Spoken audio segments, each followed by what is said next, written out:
Well, you sound great. So yep, I just hit the record feature and let's get into it. Thanks everyone who's joining us. This is another webinar with Massachusetts Peace Action, and tonight we are joined by Erik Sperling, who is the Executive Director of Just Foreign Policy. Before taking that position, he was a senior advisor to Congressman Khanna and Congressman John Conyers. Tonight, we're going to be talking about new Cold War, old Middle East wars, and sanctions. So we're going to be talking about the foreign policy of the new Biden administration, possibilities, opportunities, and potential pitfalls to watch out for. We're thrilled to be joined by Erik, who is an expert in foreign policy. Erik, would you like to say a few words to get us started? Tell us a little bit of where are you calling in from tonight, actually? So I'm here in Washington, D.C. I'm about 2 miles off the mall. We moved to a bigger apartment, given how long we've been stuck in here. And now I can see the Washington Monument from where I'm at. So, but I have a few miles of distance. But actually haven't been to the Capitol in about 9 months. Everything has been virtual. And one of the real upsides of that has been that we don't have to organize a fly-in lobby week. We can have a few constituents set up a meeting and then bring in the leading experts from anywhere in the world. So in that sense, it's been very cool to have. It's been a real upside of it. The downside as an advocate and effectively a peace lobbyist is that you can't make those personal connections that can be very useful. But so maybe I'll say just a little bit about myself and my work in Congress, if that sounds right. So yeah, as was mentioned, I got to work. I did actually a fellowship during law school at House Foreign Affairs under Eliot Engel, which was a very interesting experience. I was able to do a few interesting projects, but by and large, Mr. Engel was on the more hawkish side of the Democratic caucus.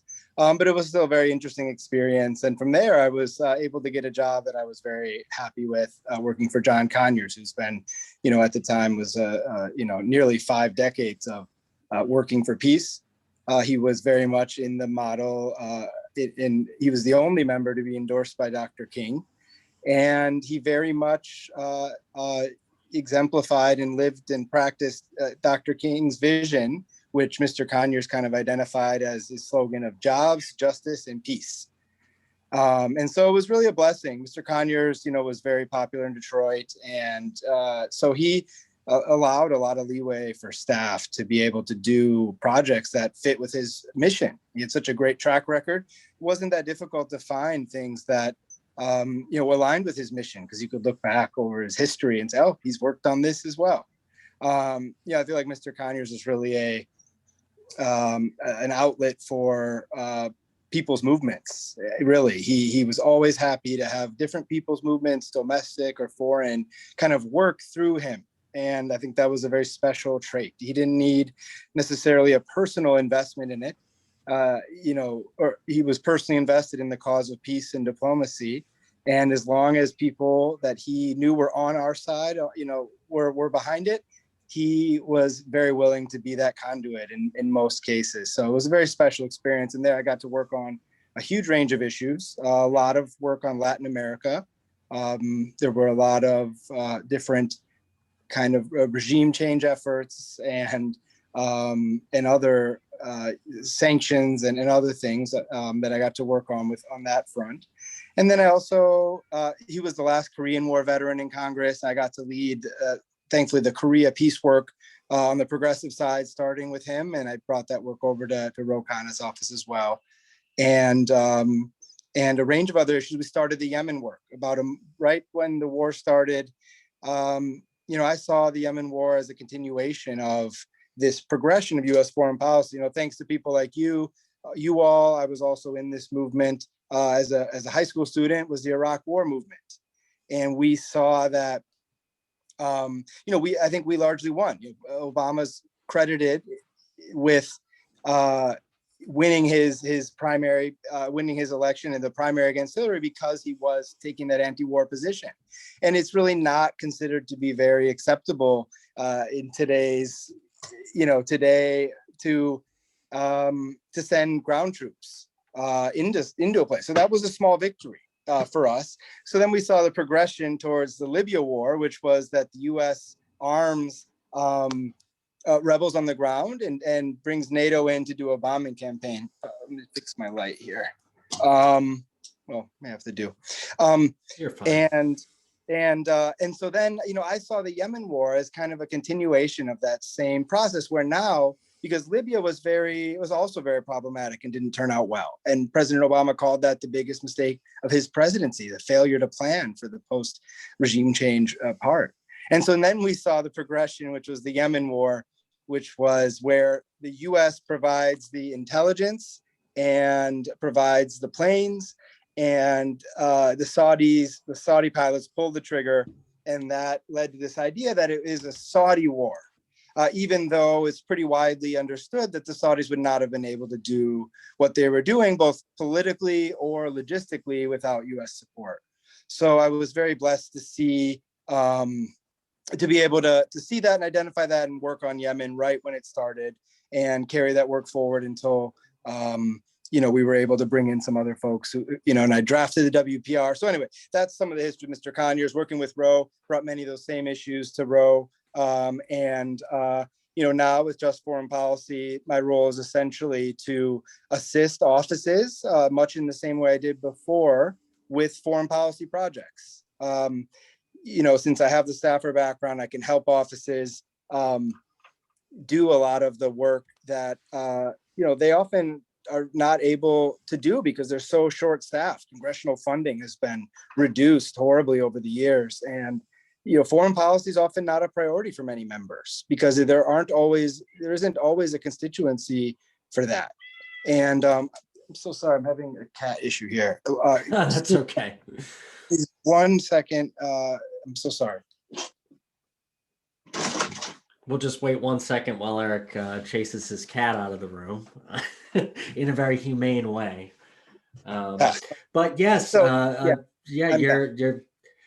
you come to Just Foreign Policy from the office of Ro Khanna, who's obviously one of the leaders on peace in the House of Representatives, on officially ending the Korean War.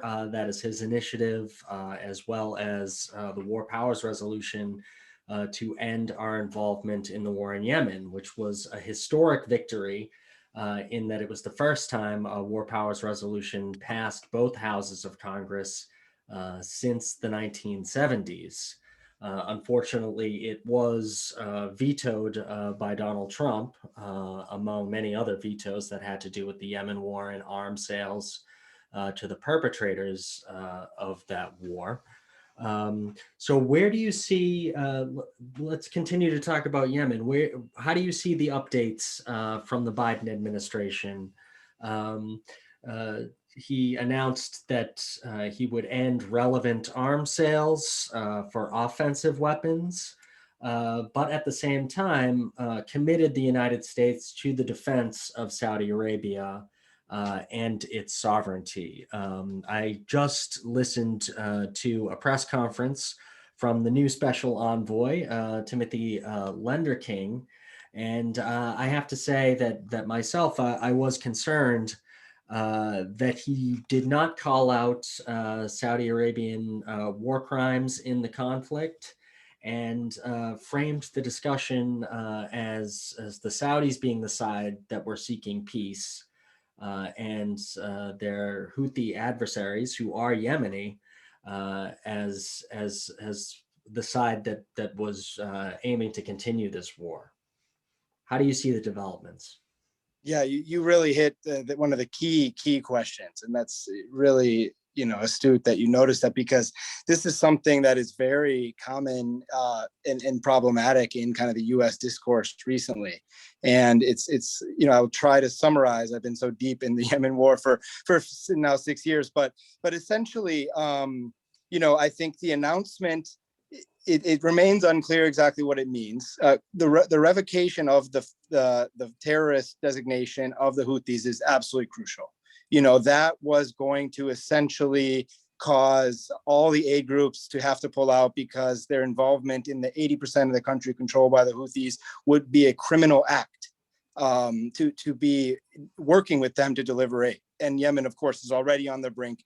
There were estimates that would cause tens of thousands to even potentially millions of deaths. I mean, unimaginable. So that was really big. And there were hawkish forces, think tankers, particularly funded by the Saudis, who said, wow, I can't believe he revoked that without getting any concession. So I think that was a really good sign, that he did it fairly quickly.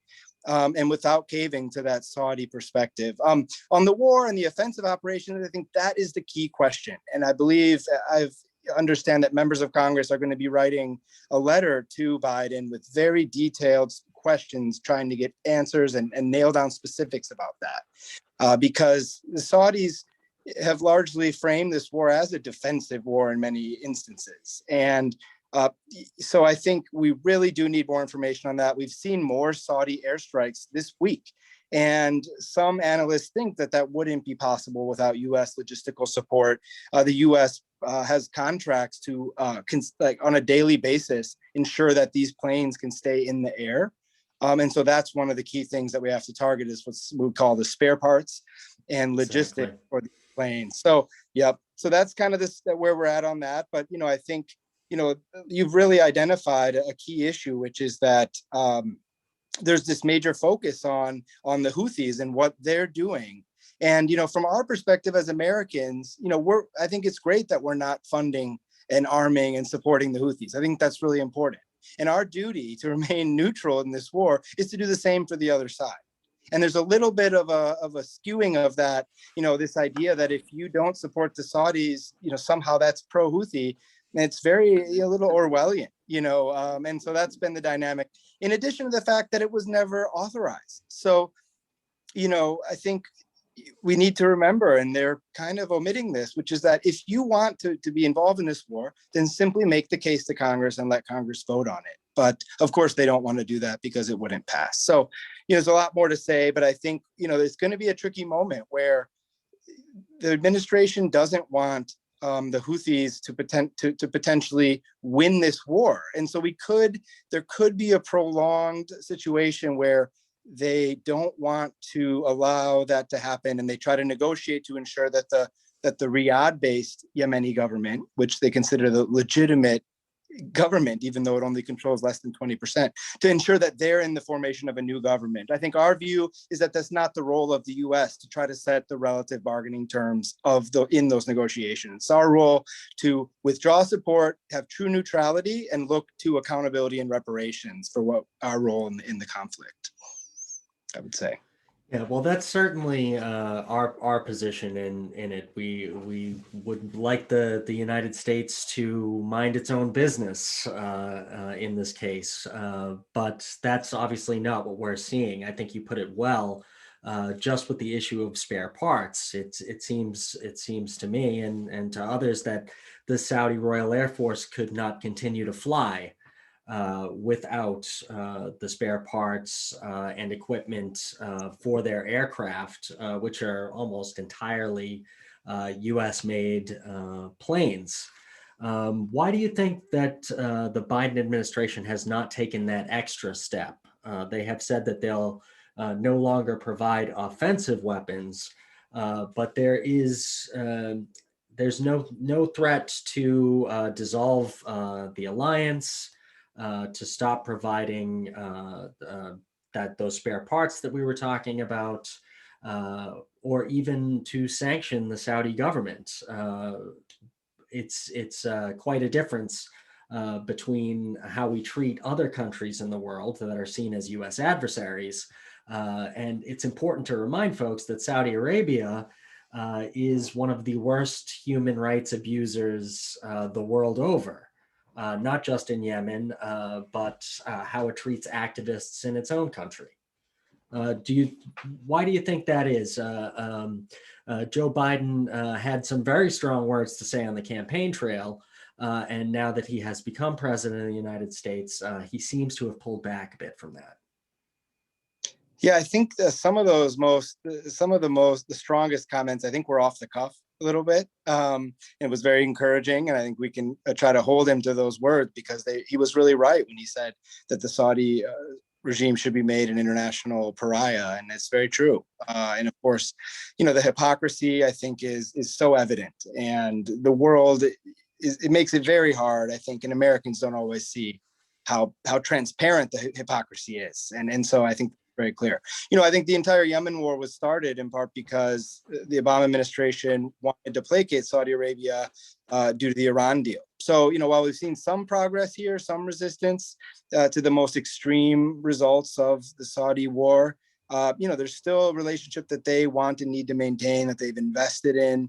And so I think we're seeing them try to strike a balance. But I think that they still have a geopolitical interest in that, maintaining that relationship, unfortunately. But I think we're on the right track as a movement to continue to chip away at that. In the Saudi regime, they have appointed new ambassadors who are very effective, and they're really trying to show they have massive lobbyists.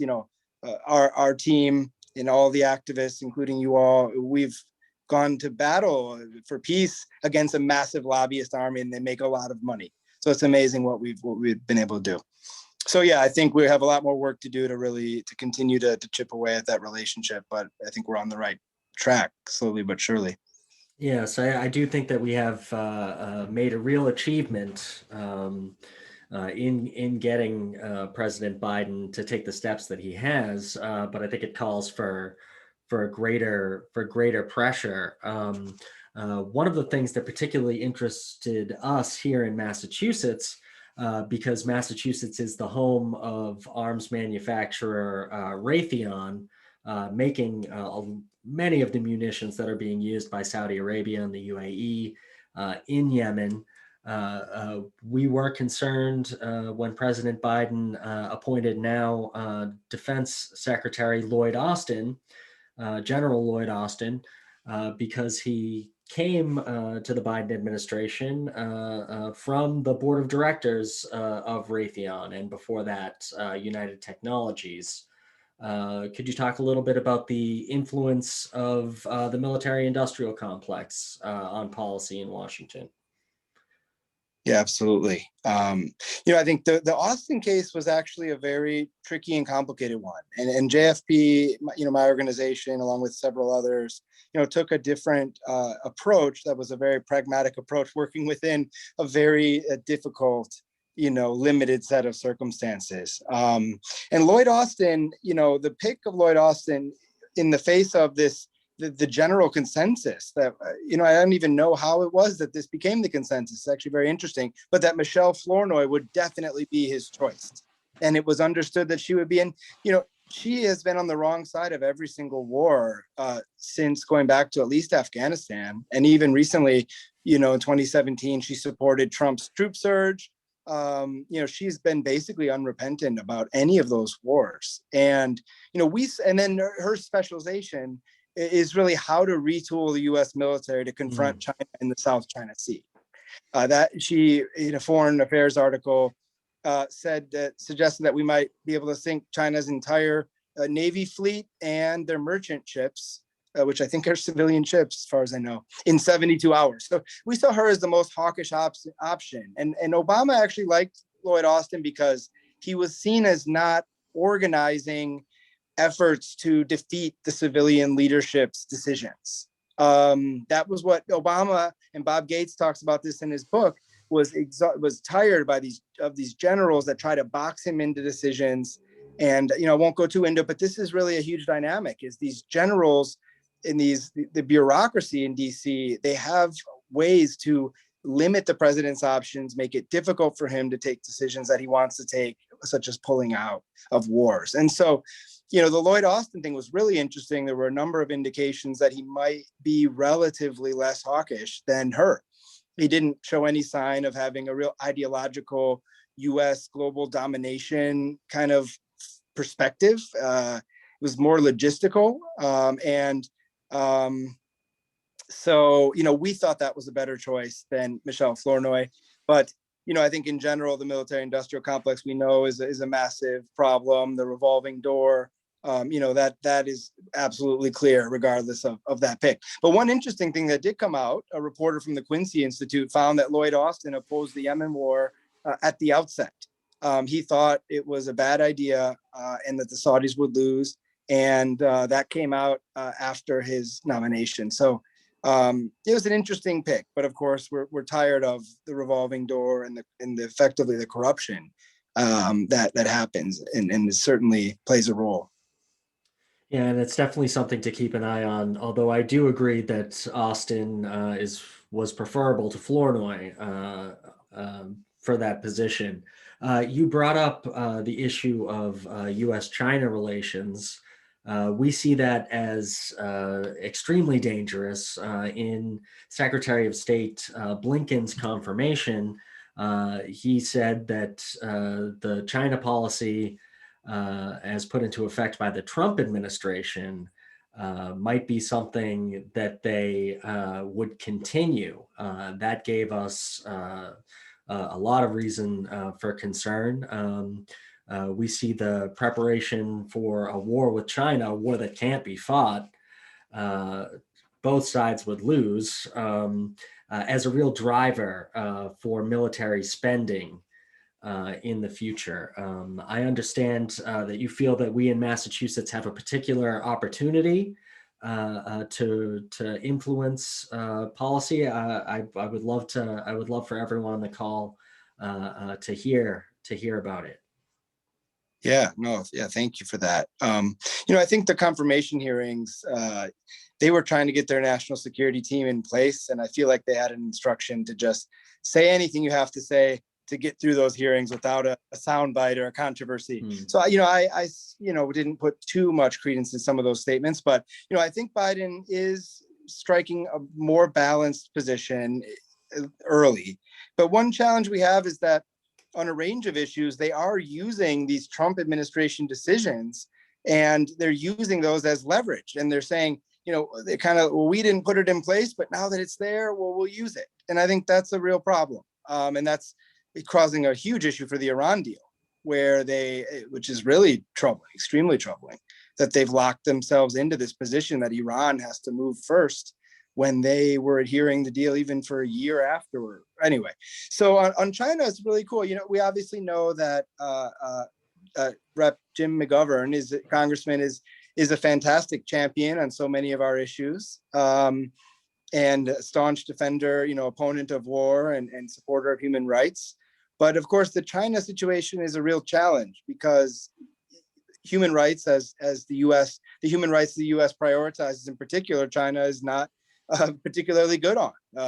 Freedom of press and other, due process and other things that are very important to Western democracies. And so there's a challenge here where we do see this potential for the human rights issue to cause to continue to create tension. China really resents U.S. involvement in human rights questions. They see it as hypocritical. They believe that all countries have a range of human rights challenges, and that the U.S. Is no exception to that, and that they're wielding human rights for geopolitical purposes. And so I think we have Congressman McGovern, who's a co-chair with Marco Rubio, who's of course hawkish, extremely hawkish, the Congressional-Executive Commission on China. And in that role, he's had a number of he has great leadership, and he's promoted a range of resolutions. And so I think, there is space, and of course there is a reason for folks to speak out and be concerned about human rights in China. I think that's not unreasonable, depending on your perspective. Of course, I think we all could have concerns about that, but it's really important. The question, I think, comes down to what is the way that we best defend human rights in these countries? And does escalating tensions and does unilateral criticism that comes from a place that without humility and without acknowledging that, yes, we also have human rights violations of a different kind in a range of ways, does that actually create space for human rights progress, or does it actually cause China to, if they perceive that it's geopolitical, and they do in part because you have hawks like Marco Rubio and other hawks that suddenly are caring about all of these human rights issues when China sees them as very hawkish and violating human rights in much of their foreign policy. So China instead, cracks down and tightens when they see what they see as a geopolitical use of human rights. And so this is a fundamental question that I think we need to really grapple with as a progressive movement and as an anti-war movement, is how do we defend these things? I think our view is that the best way to create space for domestic reformers is to reduce tensions, is to actually make clear that we don't have a geopolitical purpose to our human rights complaints, and really emphasize that. And this, really interestingly, actually, the Tony Blinken's stepfather, who was a Holocaust survivor, was a leading figure in getting Jews out of the Soviet Union.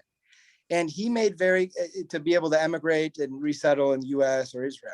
And he made very clear that actually when the United States increased tensions and put strict limits on US Soviet trade and other things, that the Soviet Union clamped down on immigration quotas. And when they had progress and were making progress on a range of diplomatic initiatives, they vastly increased those quotas. And so this was actually Tony Blinken's dear stepfather. And so, I think there's a real argument to be made there. And it's very cool that we have his own stepfather making that argument. And I think it holds true today. So I think this is a message that peace activists, can take to Mr. McGovern and really say, we should be careful in how we approach these, because right now progressives are not seen as differentiating themselves from the hawkish approach. And so, China potentially rightly questions the hawks' motivations. And so we need to really differentiate ourselves as a movement and make clear that we are not part of that hawkish campaign in order to have any credibility with China. And so, I think that's the message that we can take to Mr. McGovern is, how can we strike that balance between showing openness, between making clear we are not seeking regime change, we are not seeking to destabilize the country, but instead we come in a spirit of, some humility, recognizing that we also have things to work on. And that's the balance that I think we would like to see him strike and others strike. And so you all could have a huge role in that. Thanks, Erik. And it's certainly pressing with the issue of China because of a desperate need for global cooperation on worldwide problems like pandemics, for instance, or the threat of climate change.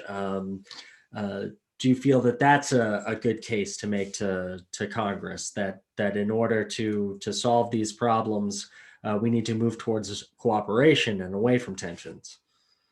No, that's exactly right. And we are seeing slow progress on that.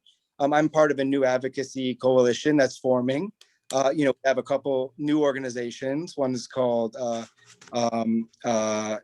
Justice is Global. And of course, we have the Quincy Institute. And they're both focused on China and US-China relations. And so, one of the initiatives that JFP led, and they were supportive and did great work, was calling for a restoration of the health cooperation that President Obama and even President Bush had forged with China.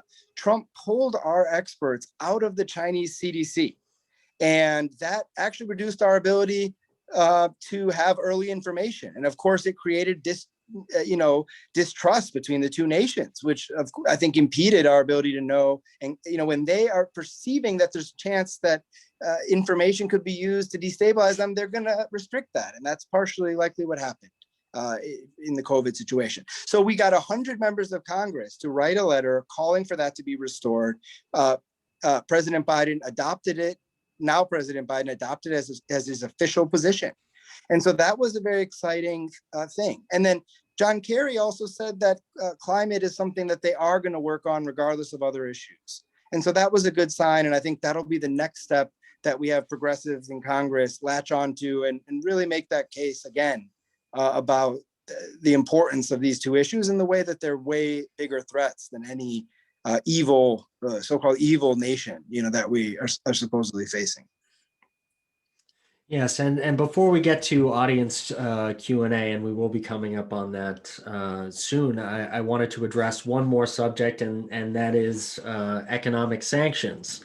I think we see a similar dynamic to the one that you were talking about with China, where the U.S. imposes sanctions based on human rights and with the intent to change the behavior of foreign governments. But oftentimes it actually worsens relations. It worsens the humanitarian situation around the world. And I think we see this similar dynamic, not just in China, but with Russia, North Korea, Iran, and in Latin America with Cuba and Venezuela. Can you talk a little bit about the effects of sanctions and developments that you see in the Congress to opposing these policies? Yeah, absolutely. So this is one of the most, continues to be one of the most under appreciated, causes of suffering that the U.S. employs. And, it's seen as an easy response that, U.S. Congress reflexively passes these sanctions. It's not war. So, we could pass sanctions and we're doing something, right? But the reality is that even the concept of broad-based sanctions is just deeply immoral, because nobody has alleged that the vast majority of these individuals that are being affected have done anything against the United States. Nobody alleges that tens of millions of people have done anything, and yet they're being harmed. Why is that? I mean, that is deeply immoral, and that is something we shouldn't lose sight of. And I know people on this call don't. Of course, they haven't been effective at changing the behavior because of the same dynamic, where when a country feels attacked, when a people see their quality of life decreasing, that gives encourages them to rally around a regime, because just like we saw here with 9/11, the threat of foreign intervention or foreign interference is a really powerful motivator for people. And so this is something that it's counterproductive, it's immoral.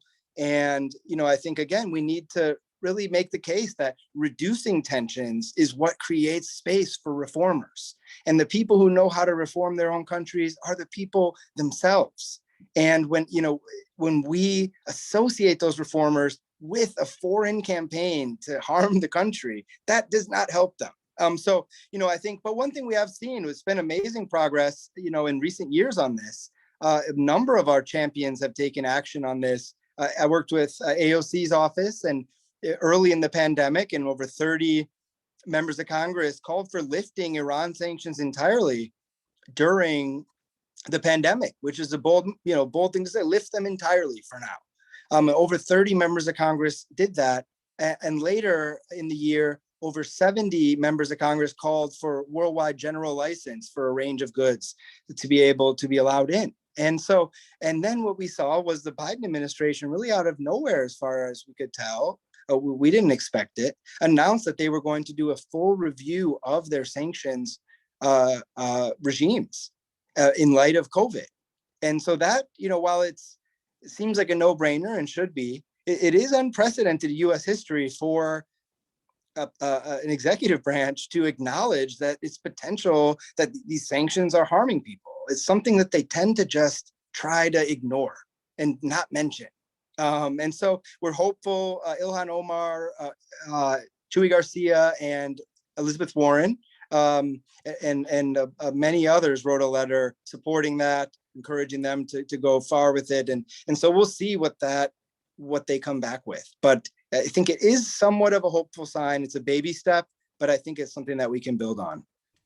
Yeah, we see it as a positive development as well, but this touches on something that you said earlier, Erik, that the Biden administration seemed to be willing to use some of the Trump policies almost as a bargaining chip. And we saw during the Trump administration the use of economic sanctions like we've never seen it before.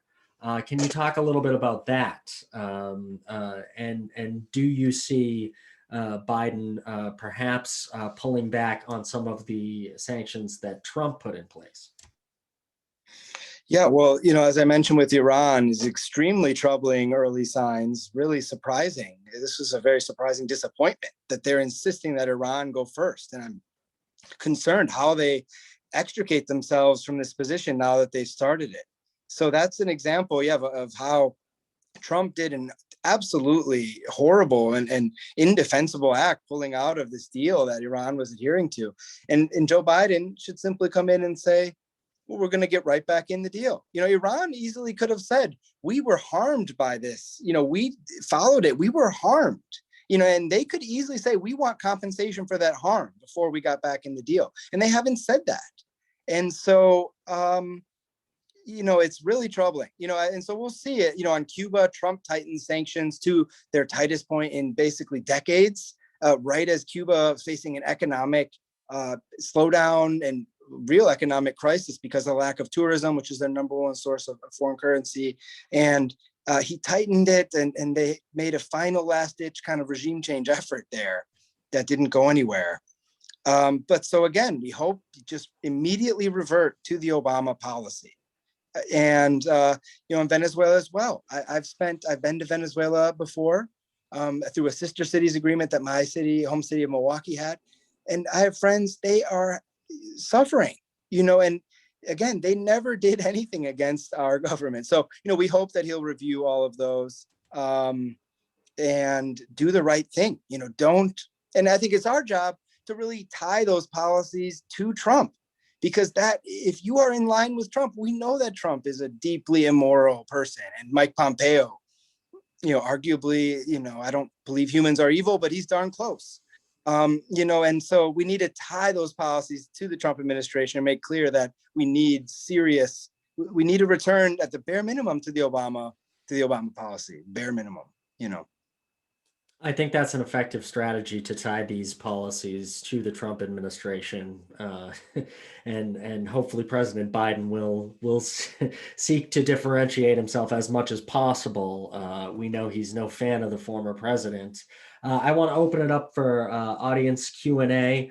You just mentioned the importance of returning to the Iran deal. I want to let everyone know that tomorrow night we will be talking to Trita Parsi, who is the preeminent expert on U.S.-Iran relations. That'll be tomorrow night at 7 p.m. But I'll start with a question from the chat. This is from Hugh McGuire. He asks about the influence of Israel and if it isn't in their interests for authoritarian governments to continue being in power throughout the Middle East. We know that Benjamin Netanyahu's government had obvious disagreements with the Obama administration. How do you see U.S.-Israeli relations with Biden now in power? Well, a lot of people are really nervous in the pro-Israel camp because Biden's called about 30 heads of state and hasn't made the call to Netanyahu. So, and we're seeing in Congress, quite surprising, we see a huge range of members speaking out in ways they never have before. I mean, AOC led a letter that, referenced and used the word apartheid for the first time in history in a congressional letter. So, and then there's been a massive range of efforts that have been very surprising, the progress that's been made. And that's really the result of these amazing activist groups, Jewish groups, Palestinian groups, and other groups that we have J Street, which is respected and a safe space for a lot of Democrats to be aligned with. And then we have these other champions that are bringing activists in and really forging a debate. So, I think, of course, especially now with the Trump deal, the Abraham Accords, it's become clear as day that these regimes are to Israel's benefit. We knew there was a secret understanding before. Now they've gone and just made it open. And so that's actually, I think, arguably to our benefit to expose what was always been sort of an alliance there, quiet alliance. So, but I think we saw even Marie Newman, we saw Jamal Bowman, others have come out and say they're not vaccinating the Palestinians. I mean, this would never have happened, I think even 5 years ago. And so there's a lot of space there, and Netanyahu hasn't done himself any favors. He's just such an extreme person. And so, I think there's real space for movement on that this Congress. But of course, Biden is, it's still an incredibly strong relationship. So, we have to be clear that it's not going to be easy, Yeah, I do think that that'll be one of the more difficult issues, but I also agree that there's a lot more space, especially from these new members of Congress, including Jamal Bowman, who unseated your former boss in Elliot Engels. We saw that as a very welcome news. I just want to let people know, if you want to ask your question live, you can click the participants button at the bottom of your screen and then click raise hand, and I'll call on you in turn. But I'll just take another question from the chat.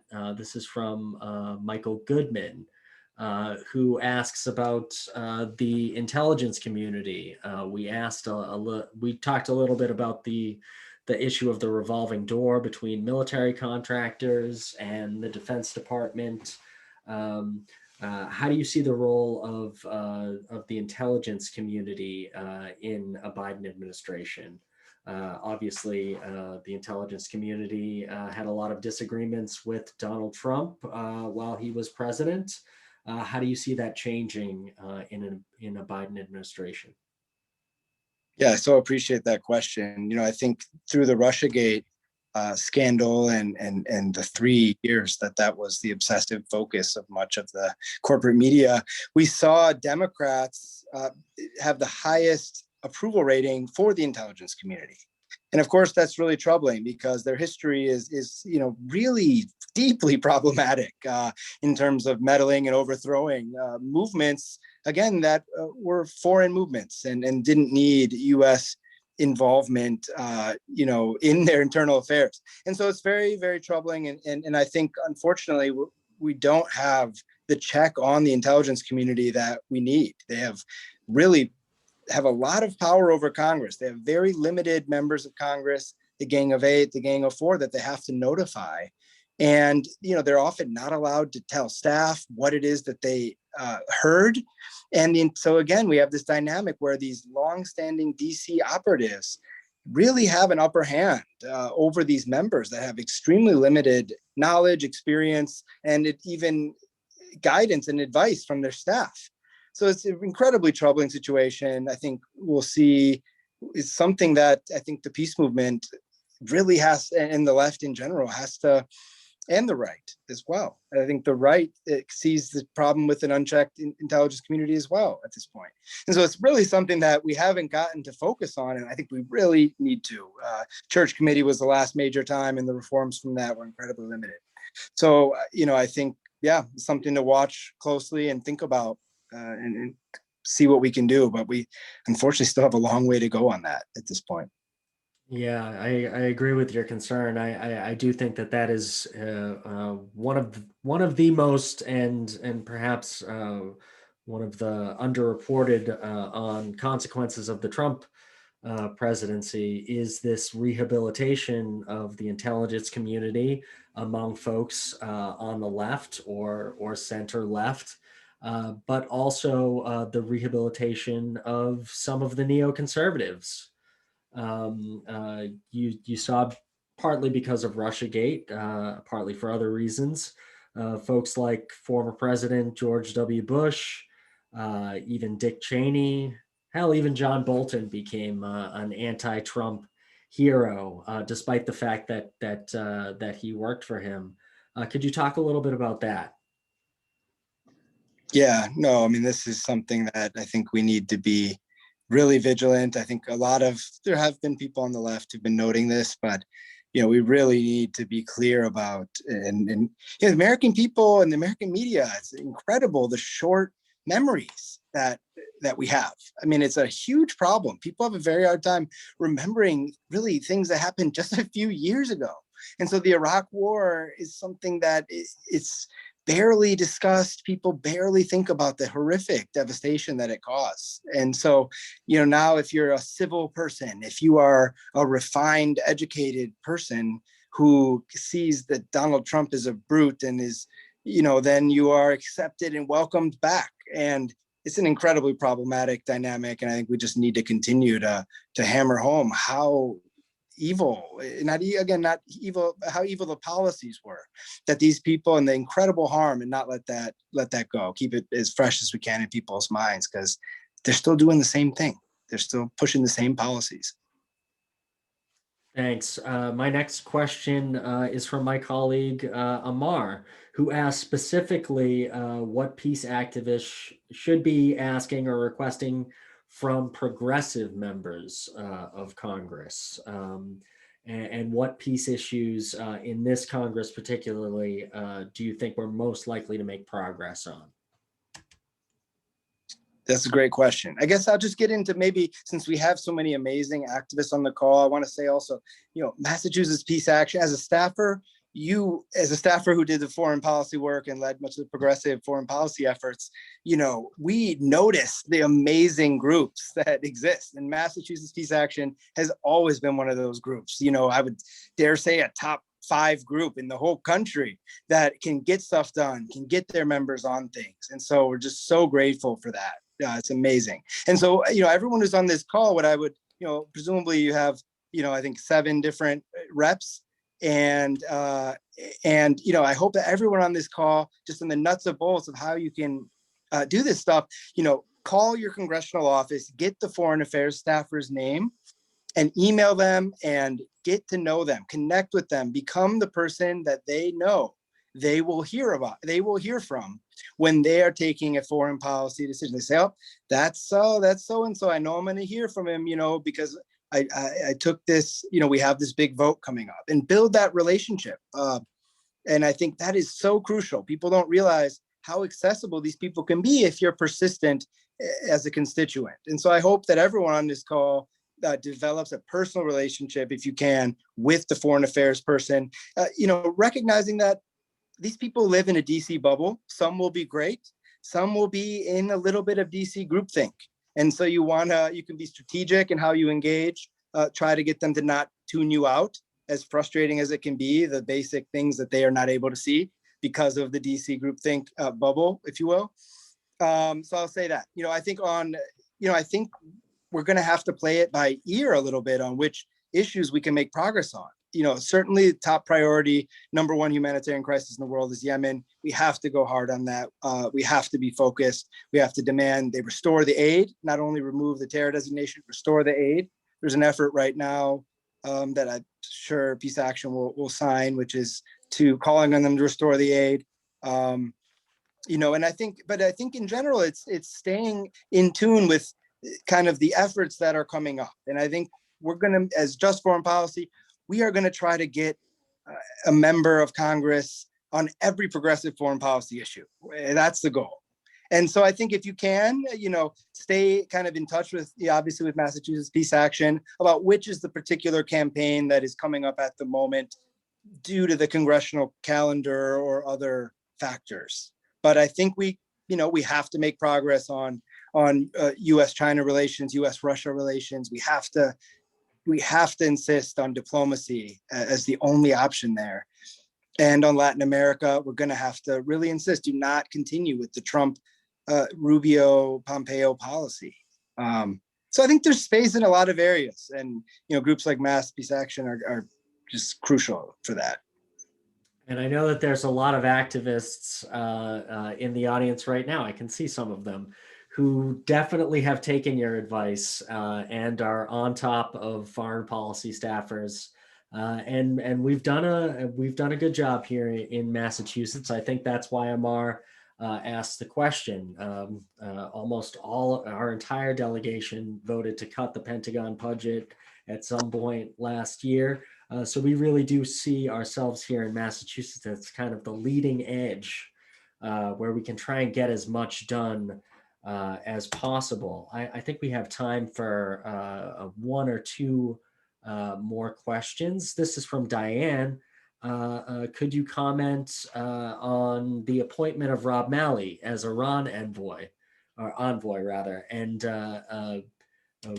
what do you think? That you sounded a bit pessimistic on the Iran deal. I know that we have a deadline coming up. Could you talk a little bit about the appointment of Rob Malley and what we might see just in the next couple of weeks on the Iran deal? Yeah, well, I have to say, I mean, you have Trita Parsi coming tomorrow. It's hard to even be, he's a great, been a guiding force for my work, on Iran. And so it's hard to say too much. We really like Rob Malley in many ways. We saw that as a huge victory, a great sign. I organized a panel for Congressman Khanna, and one of the panelists, in addition, we had Trita Parsi on that panel, and we also had Rob Malley on that panel, and we had Peter Beinart, who just wrote a great piece in the New York Times on sanctions. I highly recommend you take a look at that if you can. It was very good. But he's fantastic. It's very exciting, but again, that's why we're so confused why Biden is taking this really troubling position. Hopefully we can snap him out of it. Yes, and I hope that John Kerry is another voice in his ear. We know that was a legacy item for Secretary John Kerry as well. I think we have time for just maybe one more. Philip asks if you can speak a bit further on the need to battle climate change and how that might be affected by a new Cold War.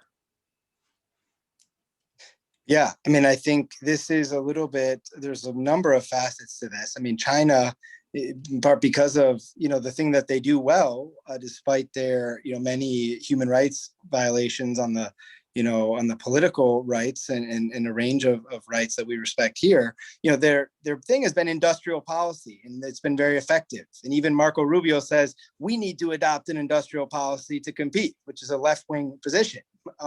Just shows that geopolitics is his motivating factor. He'll even take socialist policies to advance that. But so as a result of that, China is the leader in green technology. And in order to be able to supply the developing world with this type of technology, we're going to need to work with China, which has by far the most production of all the supplies that we need for that. And so that's a huge, huge part of it. Because, of course, as all of these developing countries have the right to develop and improve their standard of living, and we can't hold these countries to a standard that we didn't follow. And so we're going to need cooperation with China to invest around the world and jointly. And it's also actually a solution for U.S. economic issues, because if we start to develop, help facilitate the development of these developing countries, sorry, I got an issue there. Then there's actually more economic space for both of us to do well. For both of us to have green production, and it kind of can reduce that competitive economic component. So yeah, it's absolutely crucial. There's also a green climate fund. There's also a green climate fund that came out of Paris, and that's another space where we need China and the U.S. to make massive investments. It's intended to do that. So that's a huge space, and I think we need to. Yeah, hopefully we're going to get a congressional letter going, saying this and focused on this. I think that's actually coming up, and I'll share that with you folks. Well, I appreciate that. We would love for you to share that letter with us, and also the one that you mentioned, asking specific questions of the Biden administration on how their Yemen policy is going to change. That is something that we want to spread around as well. So I know we're up against 8 o'clock right now. I just wanted to let everyone know that we will be following up with all of you in an email. We'll be linking to a recording of this program, and also sharing some important links to the information that Erik brought to you. And I would encourage everyone to get involved with Mass Peace Action. If you're calling in from outside of Massachusetts, get involved with your local affiliate of Peace Action, and you can follow Erik's advice and be a bit of a pest in the ear of your member of Congress to do the right thing and push forward these priorities that we talked about: ending sanctions, preventing a new Cold War, ending our ongoing wars in the Middle East, and returning to and really having a good neighbor relationship with Latin America. So I want to give you the final word, Erik. Tell us what's coming up for Just Foreign Policy. How can people find your work and follow you? Yeah, well, I want to encourage folks who have any questions about anything I've said to reach out to me directly. My email is Erik, ERIK, at justforeignpolicy.org.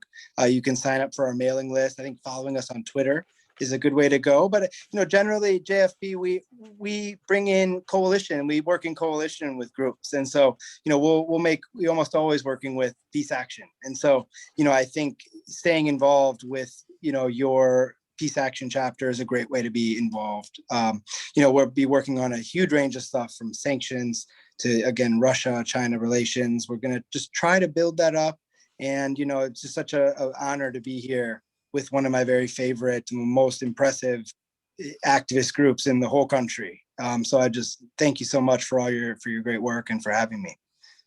And thank you so much, Erik, for the updates. Do look out in your inbox for the follow-up email, and please do share the link to this program with all of your friends and contacts who couldn't be here live, and spread the word. And we'll be giving you lots of opportunity to get involved. So thank you so much, everyone, for attending, and thanks again to you, Erik, for all that great information. We really appreciate it. Thank you so much. My pleasure. All right. Have a good night, everyone.